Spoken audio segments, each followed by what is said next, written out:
Today I'm going to tell you about a Soviet serial killer nicknamed Fisher.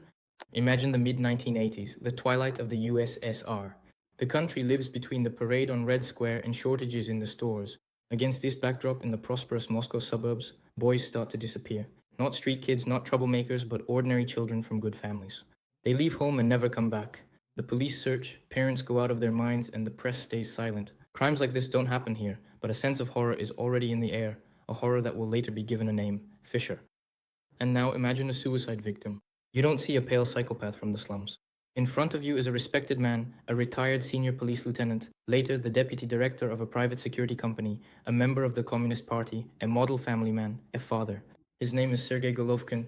The first question every viewer should ask is, how did a man whose duty was to protect the law become its most cunning violator? And how could this double life go on for 6 long years? To understand the scale of the deception, you need to study the mask. Sergey Golovkin was born in 1961.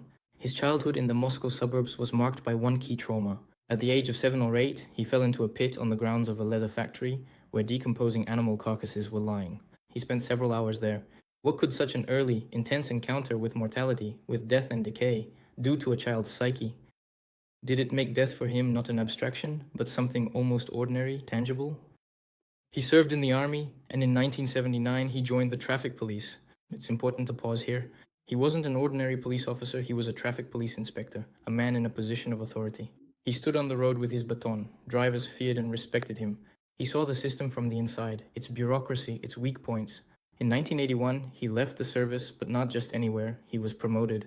He became the deputy director of the private security company Vityaz. He had a pistol, an ID, and connections. The neighbors knew him as a quiet, somewhat reserved but very well-mannered person. He was fond of fishing, read books about nature, and was a loving father. There it is, the perfect cover story. A man invisible to the system. Who would come to check on their own former colleague? A successful businessman and exemplary citizen. Fisher's first proven murder dates back to 1986. His method was unique. It was built on 2 pillars, trust and intelligence. He wasn't a maniac snatching victims in a dark alley. He was a pedophile sadist who turned murder into a calculated ritual. He drove around the Moscow suburbs, Odintsovo, Zharva, Zhavoronki, Zvenigorod.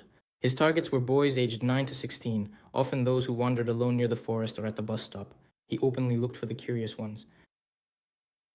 That was his calling card. He would drive up in his dark blue Volga, and with a polite, intelligent voice, he would address the child. And here was his ingenious trick. He didn't offer candy or a ride. He offered knowledge, adventure. He would introduce himself as a zoologist from an institute who was looking for an assistant to take care of rare animals at his dacha, or a theologian who collects unique fish and can show you his aquariums, a circus employee looking for talented children. He sprinkled his speech with scientific terms, talked about exotic fish and animals, and promised to pay money, 50 to 100 rubles, which for teenagers in the late 80s was a small fortune. Almost all the victims got into his car of their own accord. It wasn't violence that lured them, but curiosity, trust in an intelligent adult, and the desire to earn money. He wasn't a kidnapper, but a seducer. Good luck, early birds. Monster Laboratory. He would bring the boys to his dacha in the Voskosht gardening cooperative. It wasn't an abandoned bunker, it was an ordinary plot of land, among hundreds just like it, where neighbors grilled kebabs and dug up potatoes behind tall fences. In the house or the shed, he would tie up the child. Sometimes there would be torture, beatings, and abuse. He would prolong the process, savoring his power, and most often killed with an axe or a knife. He needed close contact, the sensation of breaking through flesh. But Fisher didn't stop there. This is where the most shocking part began. After the murder, Golovkin did something that set him apart even from other maniacs. He would dismember the bodies, and not to hide the evidence, but for his collection. He would cut off genitals, nipples, fragments of skin with moles or tattoos. He carefully prepared these trophies and placed them in glass jars filled with formalin solution. There could be labels on the jars. He kept these jars at his dacha, arranging them like museum exhibits. He buried the remaining remains in the forest or burned them. It was precisely this collector's instinct, his cold, almost scientific cruelty, that earned him the nickname Fisher. He didn't just kill, he fished out lives and added them to his collection. From 1986 to 1992, he killed 11 boys. So why couldn't they catch him? Disappearances in different areas of the Moscow region were not linked into a single series. No body, no evidence of murder, just a missing person case. The theory that the teenager had run away from home was the most popular. His status as a former police officer and security guard diverted any suspicion from him. He was part of the very system that was searching for him. He carefully chose secluded places, and his victims disappeared forever. In the era before unified databases and DNA analysis, it was incredibly difficult to connect crimes by the method: forest, knife, teenagers. The system was looking for a marginalized alcoholic psychopath. It couldn't even imagine that it was searching for one of its own colleagues. His disguise was so flawless that it became his main weapon. Everything fell apart in the summer of 1992 because of his own audacity and the courage of one victim. On July 21st, 1992, Golovkin, following his usual scheme, offered a 14-year-old boy, tired and hungry, a chance to earn some money. The boy got into the Volga. But on the way, the man started asking strangely frightening questions. Do you live at home alone? Do your parents check on you right now? His instinct for self-preservation kicked in. At a turn, when the car slowed down, the boy suddenly yanked the car door handle and jumped out onto the dirt road while the car was still moving. He got away with just some bruises, but most importantly, he remembered the car's license plate number and the driver's appearance. He was the first victim who fought back and managed to provide a lead. They immediately began searching for the blue Volga. That led them to Golovkin. The irony of fate, at the time of his arrest, he was technically a colleague, a frequent security guard with a firearms license.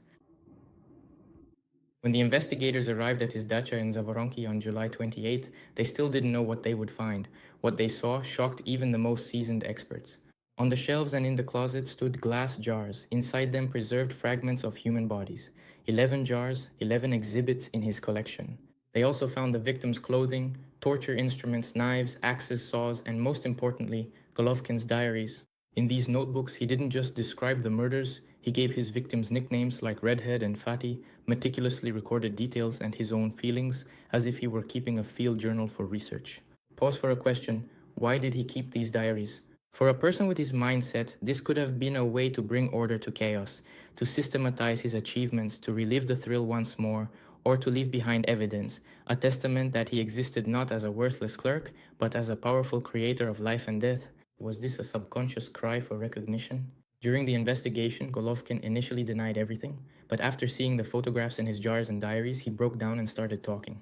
He talked a lot, in detail and cold-bloodedly.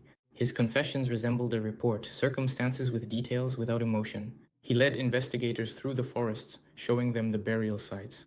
His trial in 1994 was brief. He was found to be sane.